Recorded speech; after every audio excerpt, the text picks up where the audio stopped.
Tuendelee na masomo yetu ya vipimo vya maabara. Leo tunaingia somo la 45 la vipimo vya maabara. RBC castes na WBC castes tofauti yake ni nini? Castes zinaweza kuonekana zinafanana ikiwa unaangalia kwenye darubini, lakini maana yake inaweza kuwa tofauti kabisa. Zinafanana maumbo, lakini zikawa na maana tofauti. Castes ni nini? Tulijifunza kule nyuma castes, labda tukumbushane tu kidogo.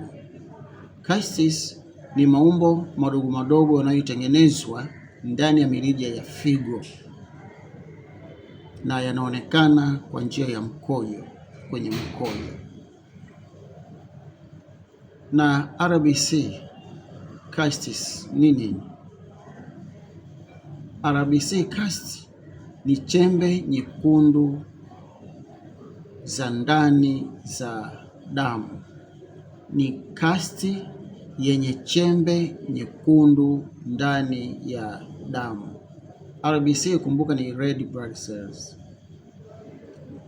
Na hii inaweza kuonekana kwenye wagonjwa wa glomeruli, lakini pia kwa wagonjwa ambao wanavuja damu kutoka ndani ya figo.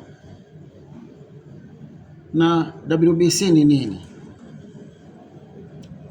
WBC cast ni nini? Hizi ni kasti zenye chembe nyeupe za damu. Ni kasti yenye chembe nyeupe za damu. Kumbuka WBC ni white blood cells. Hizi chembe nyeupe zinaweza kuonekana kwa wagonjwa wenye maambukizi ya figo, lakini pia inaweza kuonekana kwenye uchochezi wa figo, inflammation. Kwa kifupi, tofauti ya RBC cast na WBC cast. RBC cast, fikiria damu. RBC ni red blood cells, chembe chembe nyekundu za damu. Kwa hiyo maana yake kwenye figo kuna uvujaji wa chembe chembe nyekundu za damu. Lakini WBC, fikiria white blood cells, chembe chembe nyeupe za damu. Na kwa sababu ni chembe chembe nyeupe za damu, fikiria inflammation. Inflammation kwa maana ya uchochezi au maambukizi kwenye figo.